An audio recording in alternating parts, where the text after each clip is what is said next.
Hello, good afternoon, and welcome. Welcome to this afternoon session, which is part of the Power of Creativity series, which we are putting on together. When I say we, that's Sheffield Haworth, which is the executive search and talent consultancy in London, and also University of the Arts London, which is one of the top arts university in the world.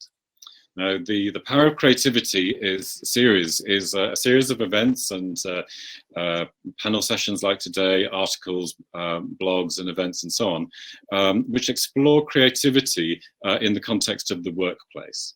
And today's topic is actually, we're going to try to focus down on the creative case for diversity beyond the arts. So that's kind of beyond the creative and cultural industries. Now, before I go any further, I've been asked to say a few housekeeping rules. I believe all of you are on mute. However, we do want to make this interactive as possible. And if you look on the right-hand side of the screen, there's a tab called Questions. So please do write any questions and thoughts that come to mind. Share them in that questions section. And I will do my best to multitask, and I shall look over to the right and see if I can see what's being written and weave them into the discussions that we're having with the panel. I can't promise to ask every question that you ask, but I'll do my best to keep both sets of questions going. I would say that this session is recorded and is being recorded now, so I just needed to let you know that, and that a copy of the recording will be circulated to anybody who registered. Just to introduce myself, my name is Richard Sant, and I am Head of Employability at University of the Arts London. And so my role is very much supporting my team to help all of our graduates at UAL to go out and find work in the creative cultural sector, but also beyond, to become creative entrepreneurs, to become freelancers, and to launch their artistic businesses. But it's also a very important part of the role to help all of our graduates to value their creativity as an important skill in itself, whatever they do in their lives. I'd like to introduce our panel, and we have with us today Connellan, who is CEO of Macdonald. We have Shaili, who is a management and strategic consultant at Deloitte. And we have Ben Johnson, who is managing director and global head of insurance at Sheffield Haworth. So welcome to the panel, and thanks so much for giving your experience and sharing your experience and giving your time this afternoon. Before I go any further, would you actually just like to introduce yourselves, a proper self-introduction, not just an introduction from me with your job title? So perhaps talk a little bit about your role and what you do. So perhaps Caroline, do you want to start? Great, thanks, Richard. So Connellan, I'm CEO of Macdonald, which is a wealth management company. I've been there since 2017. Now I suppose my school academics were all science and maths. My university was accounting and financial analysis, and my entire career has been wealth and asset management in some context through different sort of guises. So I'm possibly not the most obvious candidate for this particular panel, but hopefully I'll add some value in the conversation. Thank you. Shaili? Okay, hi everyone. I'm Shaili Poddar. I work in Deloitte's consulting team in finance and performance. And I'll tell you a little bit about the team. Our team works with companies to design financial strategy, optimize and digitalize finance processes and systems. And I have actually worked across various industries, but mainly in the pharma and consumer goods industries. Prior to Deloitte, I worked for PartnerRe, a reinsurance company, and I started my career with KPMG's graduate program in their private client advisory team, where I worked on giving tax advice to high net worth individuals. My education has been actually completely different to the work I do. I studied at UAL, I did a foundation in art and design, along with a bachelor's in fashion management. So I think that it's possible to be creative and still work in like a non-creative field, but still bring your creativity with you. And I look forward to sharing some insights today. Thank you. Thanks, Shaili. And Ben. Thank you very much. So, as you say, I'm Global Head of Insurance at Sheffield Haworth, which, as you say, is an executive search and talent advisory consultancy. I've been doing what I do for about 15 years now. It's always been within insurance, predominantly in the kind of distribution and transformation space within insurance clients. But my background, my training and development was at University of West London. So I studied at Central St Martin's, where I studied fashion design and marketing for, I think, 6 years in total. I think I was there for, was it 5 years? 5 years I was there in total, which is like a very long time. But yeah, so that was my background. But then I moved into what some might consider to be a non-creative environment. But we'll discuss that as the kind of meeting goes on. But I think there's a conversation to be had there. Yeah, brilliant. Thanks, everybody. And before we start getting into the discussion and kind of inviting you to share your experiences and your thoughts about creativity in the workplace, I just want to revisit for a moment the title of our panel session this afternoon, which is The Creative Case for Diversity Beyond the Arts.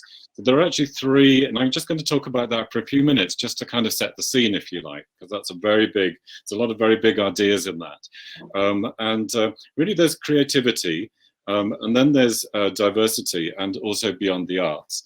So just taking the thought of creativity and what do we mean by creativity. And it's always a bit disheartening sometimes when people say to you, oh, Richard, I'm not creative because I can't draw. And that's so sad, because actually that person is probably fantastic innovator, got lots of fresh ideas and problem solves and so on. But there's this over association sometimes with art skills, the visual skills, if you like, to be able to draw or paint. And actually, I'm really passionate that creativity is really more than that. It's about process, it's about problem solving, it's about innovation, and all the things that we talk about in business outside of the creative and cultural sector. Actually, at University of the Arts London, we have a very specific model or way that we talk about how creativity is applied in the workplace, and it's called the Creative Attributes Framework. And so there are three components of that, and we say that all creative people have the ability to make things happen, because that's really, if you're going to be a creative person, it's actually about bringing things into being, isn't it? And bringing things into being that didn't exist before. So the ability to make things happen, that agency, that proactivity, is super important in the creative process. And the second part is about communicating ideas, because all creative people must be able to communicate their ideas and clearly to other people. And then the third point is about developing the resilience to overcome all the obstacles to make that idea come to pass. But if you put that together, the ability, the agency and the proactivity to make things happen, to be able to communicate, and the resilience to overcome obstacles, I think we're automatically talking about something which is transferable outside of the creative cultural sector and into the wider world. And that's precisely what we want to kind of focus on in our discussion this afternoon. The second part of the creative case for diversity is about diversity. And we're all very familiar with EDI, equality, diversity, inclusivity. We probably don't need to expand on that right now. And we're probably all very familiar with how important it is to build and design diverse teams. And one of the reasons for that is the fresh set of fresh perspectives you get when you have a diverse team, and the ability to get different perspectives and new ideas as you're trying to solve the problems that your organization is facing. But if you think about creativity and the way we often talk about creativity, one of the important aspects is what we call divergent thinking. And divergent thinking is a process of opening up, and the creative thinking process opens up rather than closes down. And and you diverge into different ideas, fresh perspectives, and new ways of looking at things. So if you hold those two thoughts together, the diverse teams and also the idea of divergent creativity, I think there's a really important link between diversity and creativity that we want to explore this afternoon. I would add that I'm really excited to do that, because actually it's something that's really not talked about very much, and I think it's a really important new narrative, a new way of talking about things. And then finally, before we dive into actually talking to our panel, is the Beyond the Arts piece. And beyond the arts, obviously our panelists, although they have various interests and backgrounds in the arts, are all working outside of the creative cultural sector. But it's important to notice that, you know, when you kind of look around the way the economy is developing, the World Economic Forum, for example, has put creativity as one of the top skills of the 21st century. Mostly because artificial intelligence and automation is, you know, kind of automating jobs that we never thought was possible to automate. And so creativity is, you know, hopefully maybe one of the last things that can be, you know, replicated by a computer.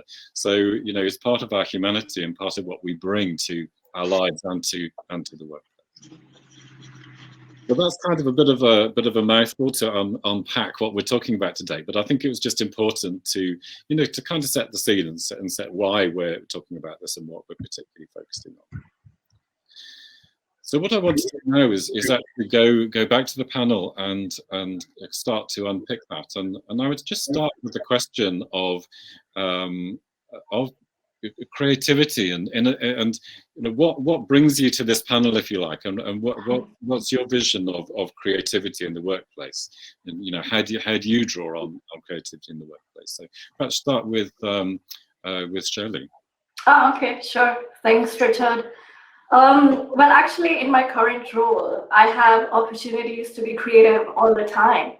My work is never the same. Like, we always have new projects that require different approaches or different skills. And some of the ways that I could be creative in my role could involve, I could be brainstorming new ideas or approaches to a client's problem. Or I could be looking at a client's processes and thinking of ways of how to optimize them. The other way could be, I could be automating or developing analytical tools for a client. And I'm going to tell you something that may sound surprising to some people, but I think that building analytical models in Excel or automating financial reporting, all of this requires creativity. Many times I am building something new to solve a problem, make a process more efficient, or to automate tasks. And all these processes require creativity. It also requires me to like empathize with end users. And I find myself using tools like wireframing, prototyping, possible solutions before I actually do the build or implementation. And for some of the larger tech implementations, we could be writing user stories or implementing in like an agile manner. And of course, I shouldn't forget that a major part of my job is also creating presentations and storyboarding. So creativity also plays a role there to create like compelling visual narratives for clients.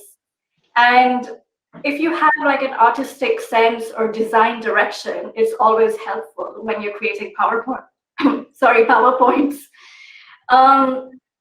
So yeah, the above actually gives you a kind of a snapshot of like the different opportunities that I have in my role to be creative. But really, there's always something that I could change or I could create. And yeah, it's very exciting to work in consulting. So thanks, Shaili. And you know, you talk there about, it's so interesting that you're talking about something that people might not expect to give you the space to be creative, but you are innovating solutions. But one of the ideas you just introduced into that is empathy. And I think that that's so important, the thinking about the audience, because as a creative person, one is thinking about who is going to be viewing or perhaps using. Or using it, definitely. Most of our projects, we are very client focused. And if we are building something or creating a process, it's very important to work with the users. You know, and we have like maybe an iterative design process where you create something on a smaller scale and have customers or the clients or whoever's going to be using it test it out, and then you change whatever's not working. It's always like a cycle, like an iterative cycle. Yeah, I mean, it sounds like the kind of design thinking process of trying things out and creating kind of mini versions, if you like, and then it kind of going round and round. So there's so much there already in terms of drawing on creative processes.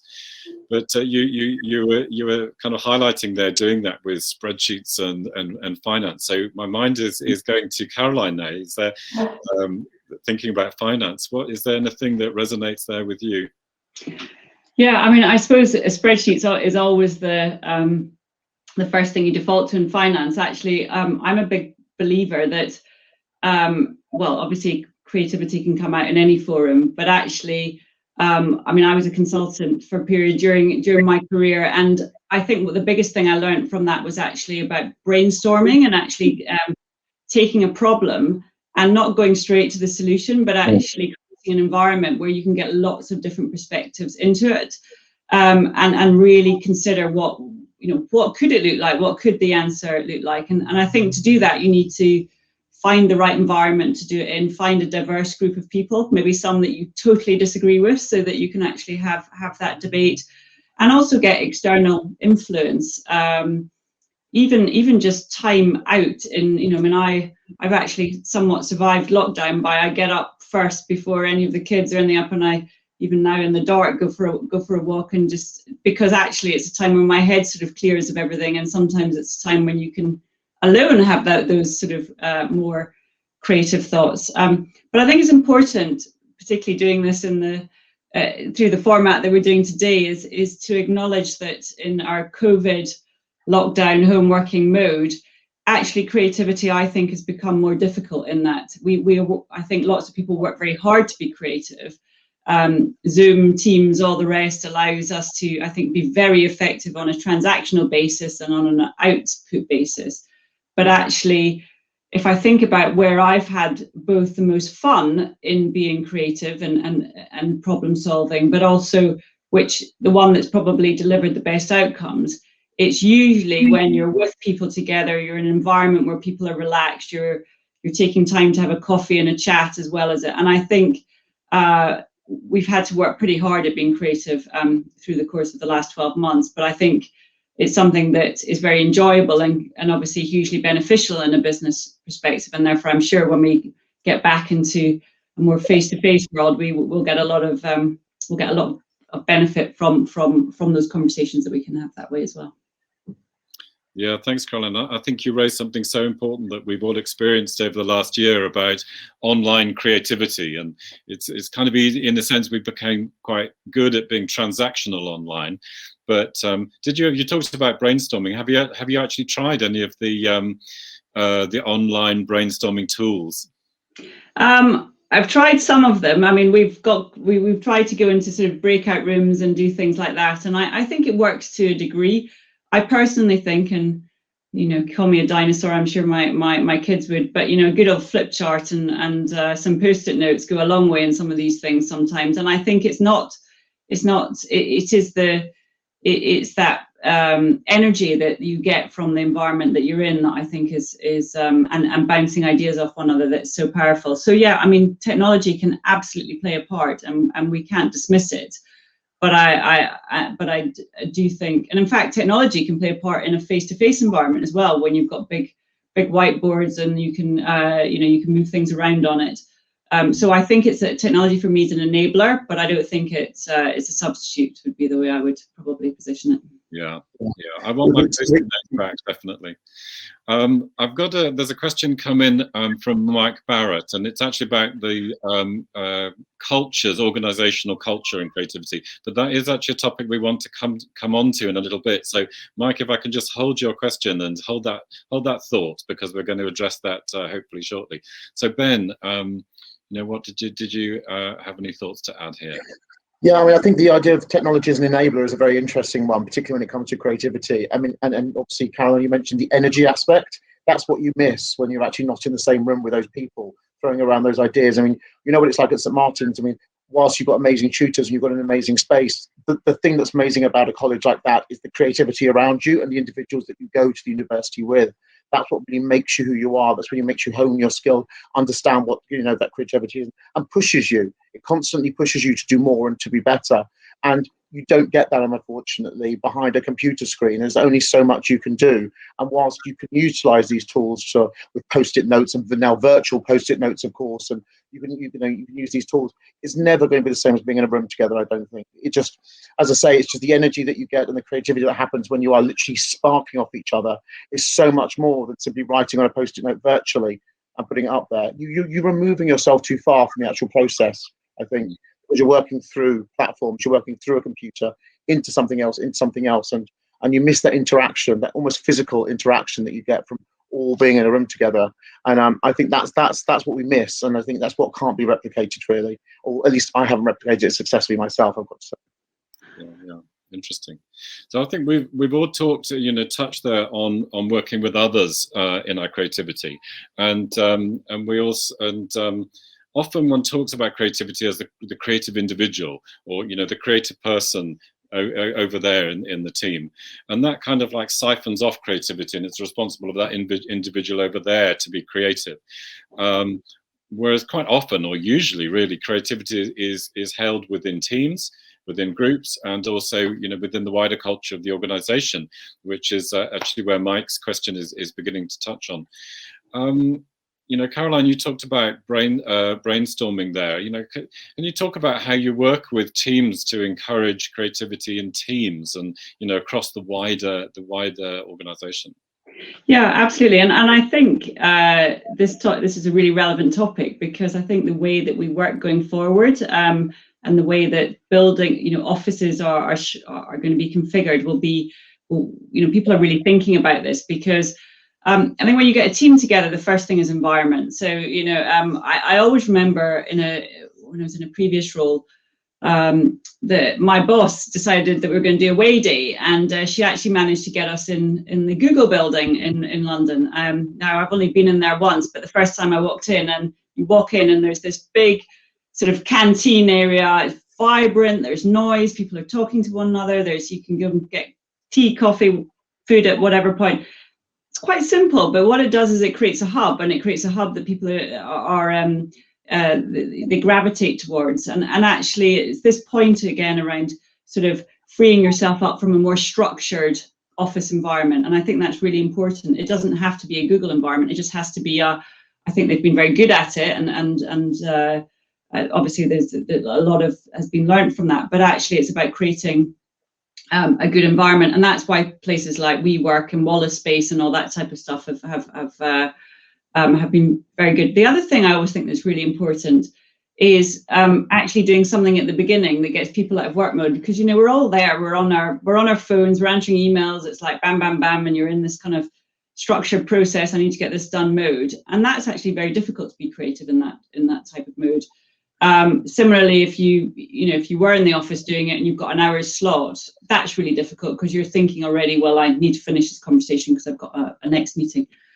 And one of the things that I've sort of done throughout my career is whenever there's the need to get people thinking differently, taking a bit of time, is again using a different space. So, for example, using a hotel or something in Sussex, which we've done, and a couple of the times I've got a facilitator to come and do some really silly exercise at some point quite early on. So a really simple one is split into groups. You get given 6 planks of wood, and you've got your quicksand area marked out, and you've got to get across it with the planks of wood. And of course, they don't make it easy through the number of you and the number of planks of wood. So you've got to think quite quite differently to do it. And now it doesn't matter whether you get across to the other side at all or you all fall into the quicksand. That's not really the point. The point is that you can't usually think in a linear way, and you've got to bounce ideas off each other, and you've got to fail fast and get back to the other side and try it again. And I think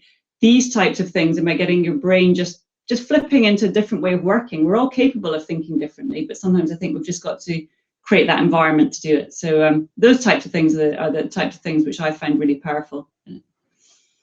So it feels to me, you know, you started at the beginning there to say, Caroline, about the opportunity of, as we begin to reconfigure workspaces. Yeah.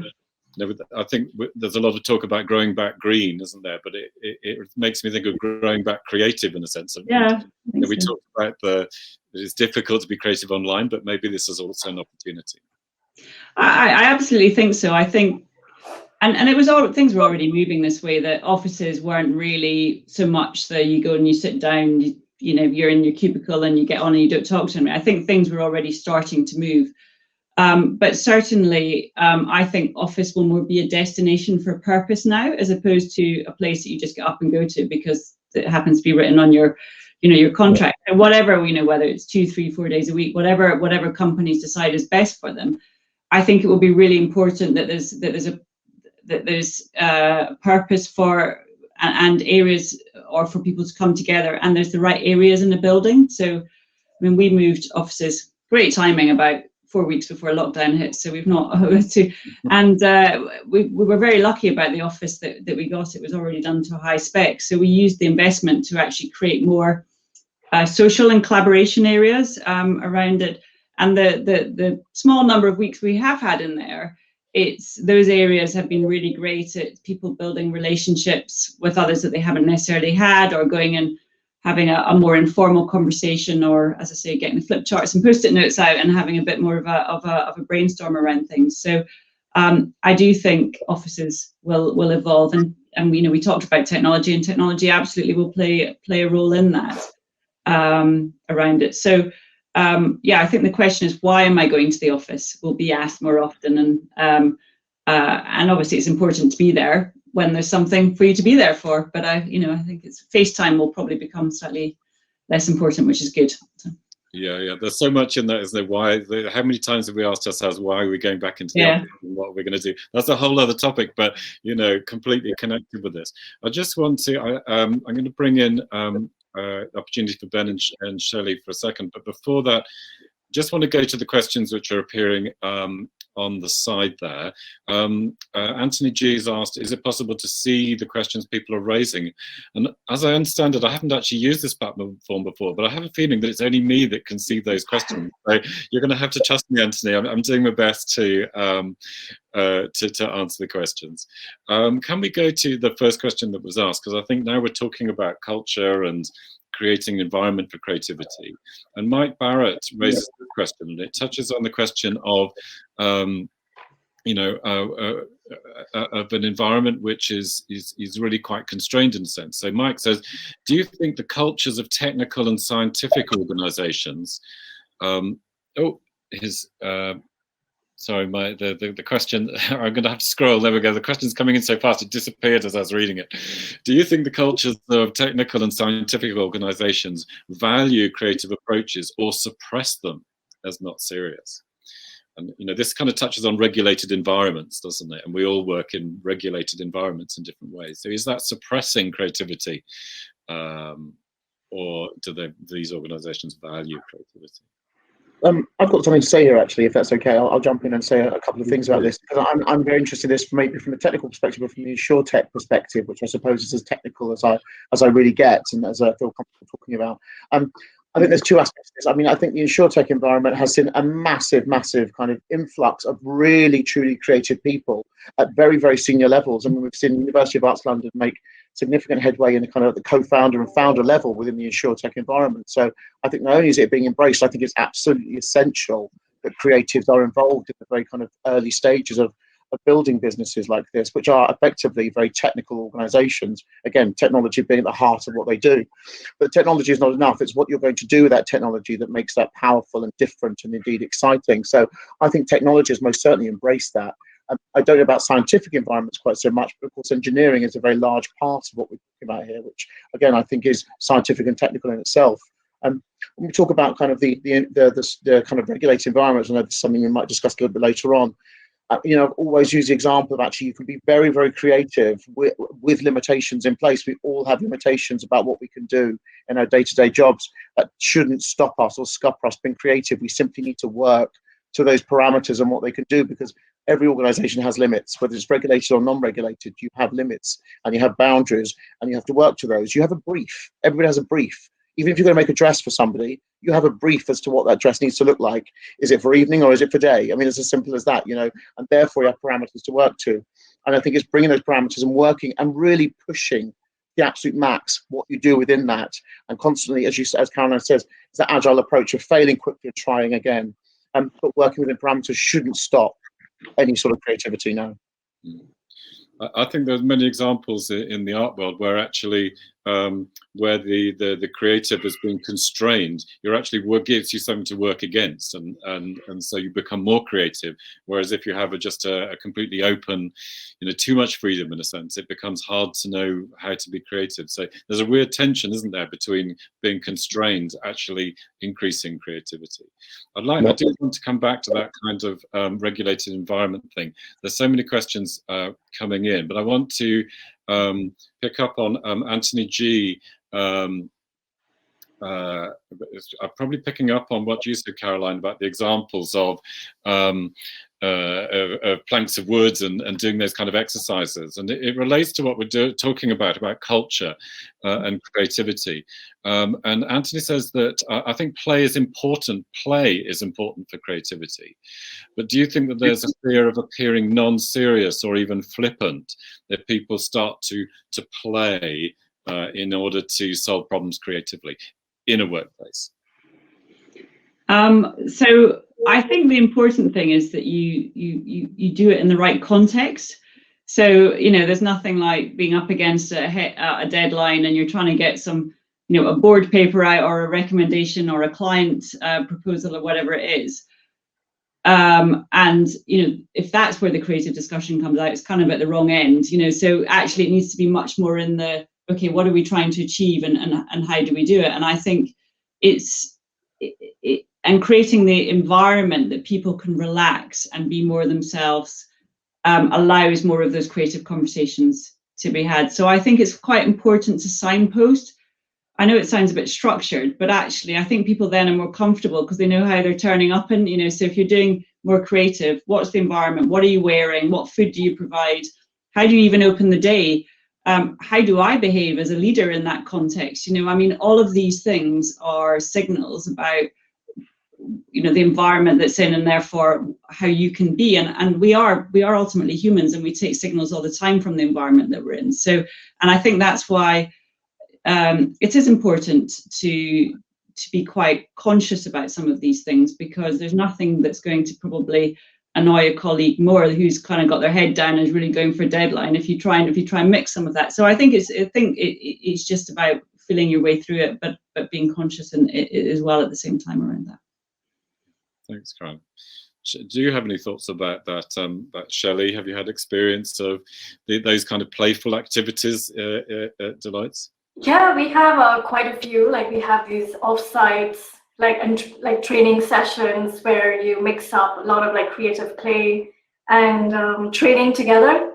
So usually I find that if we've been to places like in Switzerland, like to the mountains, or we've been to Mallorca for a finance boot camp, and it really helps to be in a new environment, and then you feel like it's a different environment. You're meeting a lot of different people, and usually you have people from all over Deloitte, like different countries. So there's a lot of networking opportunities, and to exchange ideas. There's a lot of diversity of thought. You have people sometimes from different teams. I think just getting outside your work environment, it just helps you open up a little, perhaps, and embrace new opportunities. So I would definitely recommend companies to have more offsites, go out together. You have opportunities in the evening to maybe sightsee a little or go drinking and eating together. It helps you really build relationships. And I think relationships is the key, the core to actually being creative within a team. So yeah, for me, it's definitely relationships. So two themes came out of that for me. When we're talking about relationships and kind of probably the trust developed. Yeah, exactly. so that people kind of feel okay to do that. But we're talking a lot about environment, actually, and Caroline's talking about the physical environment in the office, and you're talking about taking people out into a different environment. And so there's sort of three things going on now. We're talking about the individual as a creative in an organization, and then team creativity and group, the diverse thinking of diverse teams, but then also physical and contextual factors, which are supporting the creativity going in an organization. Now, I've got two things coming in, probably both for Ben. And the first one is a compliment of the painting that's behind your head. So clearly, if we're talking about creative environments, you have a creative environment right there. So well done. So that was the vote for your painting. Thank you very much. But this is a question, and this is from a university student. I don't know whether it's one of UAL, because we can't interact other than through these questions. But it's Danny Walters, and it's an important question. And it's actually about valuing. It relates to this question about valuing creativity in an organisation, but from the perspective of an applicant, actually. So Danny says, I'm in my final year at university, and I would love some more advice on how to sell my creativity in interviews and in CVs, which have become increasingly standardized and a tick box process. So this is touching on recruiting for creativity. And I know that's a topic, actually, Danny, that we're going to, in this series of the power of creativity, we're going to, Ben is going to be talking about recruiting. But do you want to just answer that quickly, Ben, while we're here? It's a tricky one, actually, because, of course, as a lot of people are aware, actually, but when you put your CV forward for a role, you'll often find it that it's going to be anonymized, or it's going to be put through it's going to go through a process where actually it looks like all the other CVs. So usually we'd say, hey, bring something creative to your CV, make it look different, make it look interesting. But actually that's not going to work, I don't think. I don't think that's going to be enough. And indeed, I don't think that's actually necessarily going to hit the client as well, because a lot of the kind of DEI aspects of that are taking away, for instance, in some cases, the gender of the individual, and therefore anonymization of the CV. What you can do, I think, is use LinkedIn quite a lot, actually, to show who you are. And that could be an interesting way of showing your creativity and what interests you. But do talk about your interests. I mean, we're talking about this, I think, later on, whether or not you bring your true self to work. And I think it's really important that you do that.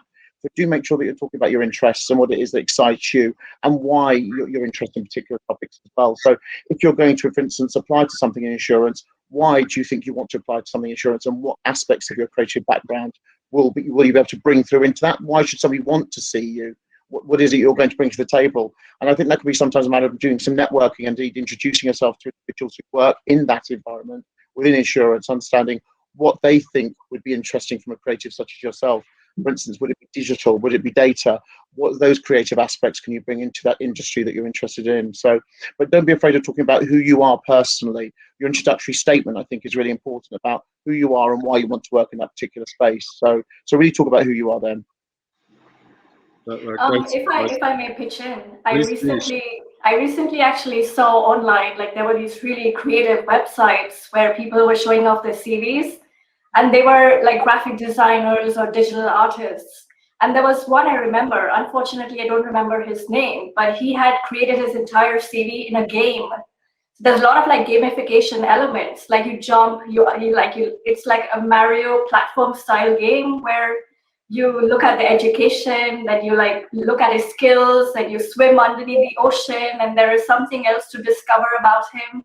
So the whole game was about him, and I thought that was a really unique way of showing off your CV, like interactive, digital, like very like a lot of media. So that could be another option depending on what he's trying to show. And was that a CV? Was that to applying to your sector, or was that? No. It was actually, I think it was a web or graphic designer. So it was really apt. But I like the fact that he had used the medium, like using websites to create a game, like gamify it to attract attention. And there was a lot we could have like learned from him, just to apply it to our own CVs, or to get, like more attention from recruiters. There's certainly something we talk about at UAL, which is the creative CV, and doing really imaginative things to stand out, probably aimed at the context of the creative cultural sector. I'm just really curious of, Danny's question is going, how do I approach, and a company like Deloitte and share that I am creative and I have creative ideas, but we know that, how do you do that in a way that's taken seriously? Well, it depends. I mean, like, where in Deloitte? I mean, if you apply to, I think it's difficult to show off your creativity in a CV, but like Ben said, you could like stylize it to make it different. And to be fair, my CV is a bit different as well. Like, my CV doesn't look like the normal black and white format. Like, I've actually designed it myself. So I think that helps attract attention if you know the rest of the CVs are all black and white. That could be one option, but I think the way to really show your creativity to a company like Deloitte would be through when you're invited for an interview and you have different interview stages. Like, you have a case study interview. That's a great opportunity to demonstrate creative thinking, like demonstrate like your unique problem solving skills. I think face-to-face interaction would be the way to show that you are creative and you have all these skills that a company like Deloitte needs. I think difficult to portray everything through a piece of paper, but relationships, networking, attend Deloitte events, you know, different ways to meet people in person and actually show off your personality. So there's a comment, thanks Shaili, and there's, you know, this is a conversation about how comfortable people are about sharing their creativity and whether it's going to be okay or whether it's going to be accepted or rejected. And you know, the thing that all three of you have in common is that you're, you know, related to you know, the finance and management world. But Anthony G, who asked the question about play actually earlier, is a scientist, and he says that just a comment here is not a question, but interesting that in the scientific world there seems to be the same issue about people not feeling comfortable. And scientists do use their imagination, in capital letters, do use their imagination, but don't feel as though they have permission to share their ideas and thoughts and mindscapes.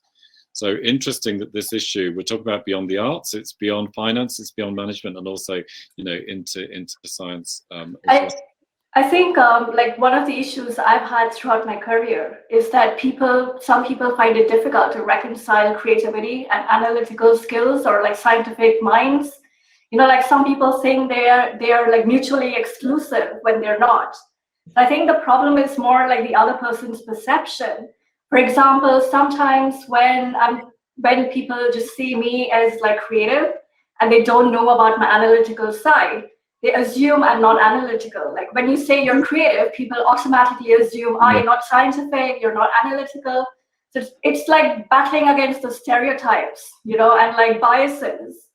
But I think things are changing. Like you see a lot of people who are data scientists and who are actually artists on the side.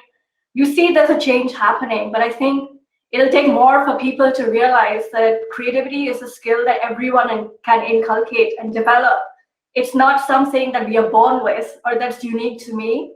And when that becomes more acceptable, when people have like a growth mindset, then it'll bring about change better. And then people will be more accepting, you know, like with perhaps like scientists demonstrating their creativity.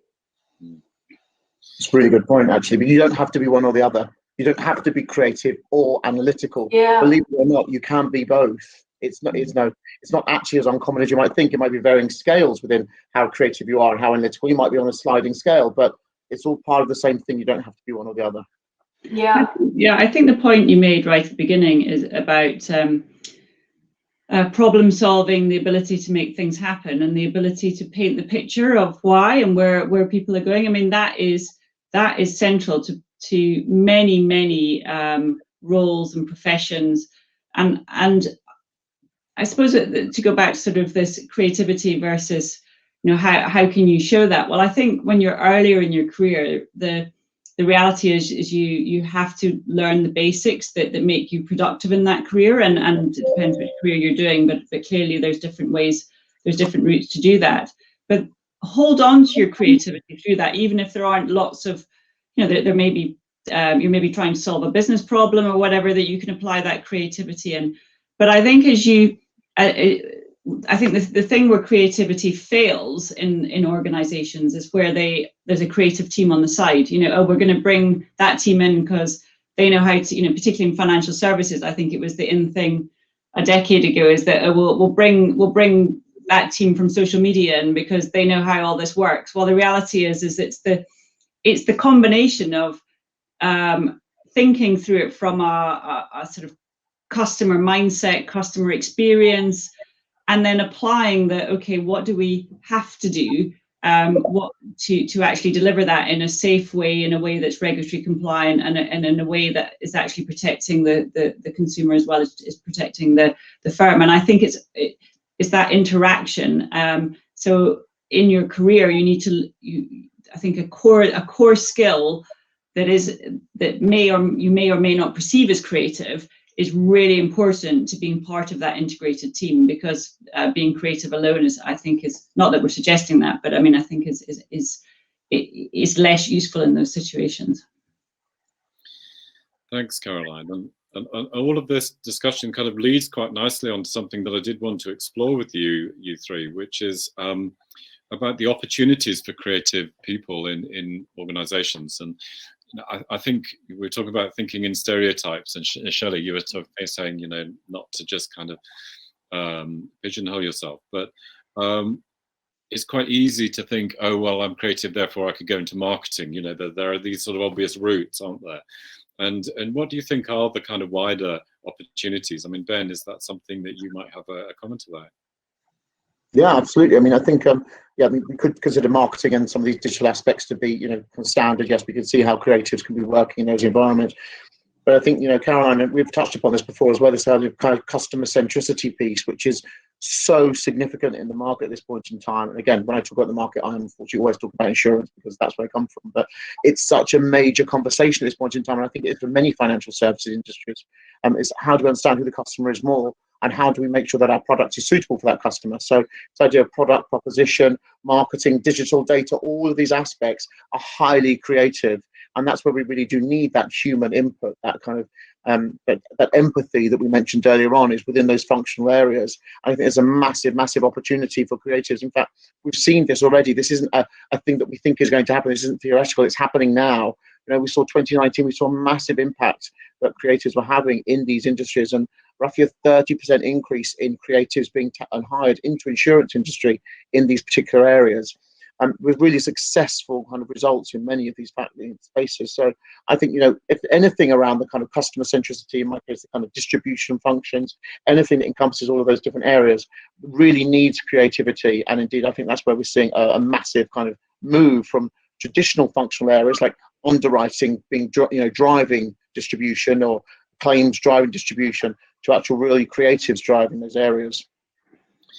You talked there, Ben, about customer centricity, and my mind goes right back to the beginning of our conversation where Shaili was talking about empathy, and those two things seem to be really related in terms of the creative mindset. And I'm presuming, Caroline, as CEO, that maybe there's nowhere that a creative shouldn't aspire to in an organisation. What do you think? I would agree with that. I mean, just one example. A few years ago, I remember having a conversation about how we were going to do our anti-money laundering process, ensure that we got all the right documents on the right frequency from the right clients, and they were all the originals and signed and all that kind of thing. And I mean, it's a big thing in financial services, because clearly we've got a responsibility to ensure that we're compliant, and that the customers we're working with are who they say they are, and all that type of thing.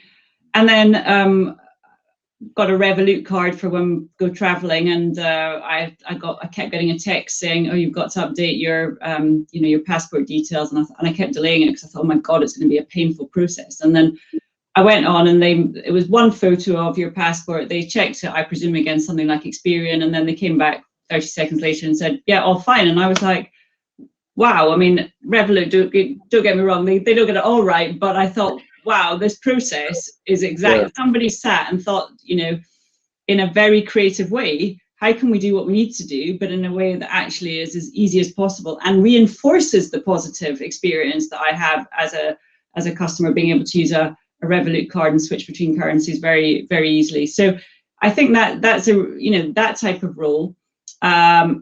It goes to show that you can be actually really in quite a very heavy duty compliance area, and creativity is, I mean, I think equally in the type of role that I'm in now in leadership. I mean, in the past, maybe things, the professional qualification, your broader intellect, the rigor you brought, were all very sort of highly sought after characteristics. And I'm not saying they're not now, but actually I think a leader now is to your point about vision, is far more about painting the picture of what the opportunity is, what we're going after as a business and why we're doing it. What's the purpose, So, I mean, in wealth management, I always say it's actually helping people sleep at night. People know that they've got enough money for their retirement. It's safe, it's being invested well. And particularly the year that we've gone through at the moment, if we can make sure that people aren't waking up at 2 o'clock in the morning and worrying about what they're doing, then that's a real purpose as to what we're doing. And I think creativity has to come into how you tell those stories, because putting a PowerPoint with all the facts on it is not going to particularly inspire people. But if you can find a way to tell the stories in a way that really brings them to life, then I think that's incredibly powerful. And so I think the skills that we have and the skills we have to develop are as much creative and about the relationships and the problem solving and the communication as they are around the technical aspects. It doesn't really matter what industry you're in, I think so. There are two very creative phrases you use there, Connellan, which would be used all the time in UAL. There's storytelling, and that you're, as a leader, you're telling stories, but also use the word painting, that you're painting a vision as a leader. And that might be metaphorical painting, but nevertheless, it's some kind of... No, believe me, it is. It's certainly not on a piece of paper with my painting skills. You don't have one of paints in your office. Yeah. No, I've got one of it. It's certainly not mine, yes. So one of the, I can see the time zooming past, actually. I can't believe that we're almost spent a whole hour talking already. One of the I sensed coming out of the questions is this sort of hesitancy or shyness about one's creativity, or creative, if I could coin a phrase, of creative hesitancy. The sort of the scientist thinking, well, will I be taken seriously, or is this part of the expectation? And then we have the university leaver going, well, how can I, be confident that I'm going to be taken seriously if I'm put creativity in my CV, or have a creative CV. And I just wondered, and we talked kind of quite generally about teams and culture and environments and so on. Could I invite you to share whatever you feel comfortable sharing about your own journey in that, because you're all successful people on our panel. You're all, you've all drawn on creativity or have quite explicit creative backgrounds. Did you kind of burst in with your creativity, or was that something that you kind of felt your way towards? I'd love to, kind of perhaps close with some of those more personal stories. I mean, Shaili, do you want to start? Yeah, sure. No, I didn't burst through the scene with a t-shirt that says I'm super creative. No, I didn't do that. But I actually started with tax consulting, and that was a very obviously regulatory heavy environment. But even then, I found opportunities to be creative. I helped improve the customer experience, and I worked with different teams to make sure we got our processes more efficient. So I think there are ways in which we can add value, in which we can be creative, even when our environment is not screaming creative. I mean, like tax, you don't want to be too creative in the tax work you do, but you can be creative around it. And I think throughout my career, I found opportunities to demonstrate creativity. And yeah, it's just been through the work I do, through the ideas I put out, the different ways where you express that, okay, maybe I can be creative. I have all these new ideas, new ways of doing things, or I can build something from scratch. So there are different ways to show it, but I generally don't go around telling people that I'm creative, because I find that doesn't have a lot of value. It's usually through the work you do, or the relationships you build, that you can demonstrate it. More showing than telling. Did I say that right? Yeah, that's so interesting, showing your creativity and not telling. And that relates to what you're saying about CVs, actually, that it's not about the telling, but it's actually about the showing when you're face to face and having that personal interaction. That's a lovely insight there, and thank you for sharing Shaili. I'm thinking now about Ben and his 5 years at Central St Martin's. And 5 years, so long. very long at St Martin's. Did you have a process of did you have creative hesitancy in any sense, or were 100%. I really did. In fact, actually, the first kind of it was a recruitment company I worked at first of all in this kind of space. It kind of encouraged me to drop the word fashion from my qualification. So at least it was marketing, which was something more acceptable. That was something more. It was easier to understand how something in marketing could work in this space. So I was kind of actively encouraged to drop that word, which was disappointing. But I didn't feel that I could jump in there and be this creative, exciting individual. But that's because I wasn't in that particular organisation. Wasn't creative or exciting. It just wasn't. But when I moved into other companies that actually relished that, then you could see how you could be, and you could bring it to the forefront of what you do. So it really is that organisation has to encourage that creativity as well and see it as a value. Unfortunately, if they're not going to see it as a value, then it's very difficult for that person to be who they are, and therefore bring their true selves to work. I didn't end up staying at that company for very long. no surprise there. But when I did find a home, my first one being at Eames, it was amazing to see what you could bring to the table and who you could be and the differences you could make. And as a result, I was really, really successful there because I did think differently. But no, it wasn't easy at first, most certainly. I did hesitate a lot, possibly because that hesitation was encouraged, actually, which is disappointing. But I think the world's a different place now, indeed. I was going to say, no experience now. Have you reinserted fashion into your CV? I have indeed, yes. It's at the top now. It's in big capital letters. 5 years fashion. There we go. Whoa, well done. So the world changed, and Ben has changed. It's so strange. I did the same thing. I dropped fashion. Like I used to just write management. I never wrote fashion management. And I have to say that it's a little shameful, but even on my LinkedIn, I used to hesitate in writing fashion management, because it always raised all these questions, and the interviewers sitting across me, they would be like, why are you applying for a tax job? Why are you applying for a finance job? I mean, like, you should be in, I don't know, a fashion retailer. So it's those kind of, like stereotyping that makes it difficult for us to move into non-creative fields. So I'm just going to, before I again see the time ticking away, I want to share something that's been shared in the conversation before, just turning to Caroline to see if you hide your creativity under a bushel at all, Caroline. Well, I think I had, because of the route I went through, I didn't think creativity was needed at work as such in my early career. It was very, it was very logical. It was very mass driven. It was rigorous. But I've always enjoyed travel, design, theatre, ballet, going to restaurants where food is as nice to look at as it is to eat. But I never really sort of brought the two together. So, I mean, it didn't, clearly you don't put that kind of thing on your CV at all, though I would say do put it on your CV because it's a great talking point. So, I mean, that I think is the important thing now.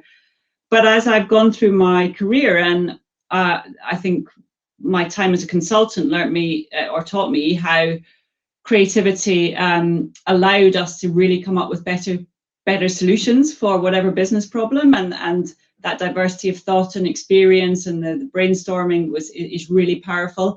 And then as I've got more senior, I mean, I'm naturally quite a private person. I've learned that the creativity I've got, actually, I need to show more of it, actually not less of it, to be more effective in the job I do. So I think you have to constantly learn and develop your skills, and in any one situation figure out what will have the most impact, and you dial different things up and down to achieve that. So, but don't lose it, I think, is the point with creativity. Just use it when it has the most impact. Don't use it, lose it. I think that's a lovely way that we're going. Don't lose it, use it. Yes, I know. The wrong way around. Don't lose it. Yes. So, okay. So I'm going to pull it together just because we've run out of time. I want to end with, before some practical things, there's a very fantastic comment which kind of makes it all worthwhile, that there's from our university applicant who says, thank you for your responses. The talk has made me realise, as you say, that marketing isn't the only route I can take. It's giving me more confidence to look at a greater variety of opportunities. So I'm just very happy that that we helped you there, and hopefully had similar impacts on lots of our audience today. So it just remains for me to thank our panelists. Shaili, Caroline, Ben, thank you so much for sharing your experiences and how you overcame your creative hesitancy and how you're applying it at work. I think that's been an inspiration to, obviously, to at least one of our audience today. So thank you, and thank you to the audience for coming and listening and asking your adding to the discussion. Practical things, we are going to circulate the recording of this to anybody who registered. We can also circulate the model of creative, the way we apply creativity to the workplace, the Creative Attributes Framework at UAL. And then just finally to invite you, there are more to join the rest of the series. We're looking at recruiting for creativity, we're looking at the impact of creativity, and we end with creative entrepreneurship in April, the beginning of April. So more to come if this inspired you. So thanks from Sheffield, Haworth and from UAL, and enjoy the rest of your afternoon. Thank you. Thank you. Bye-bye. Bye.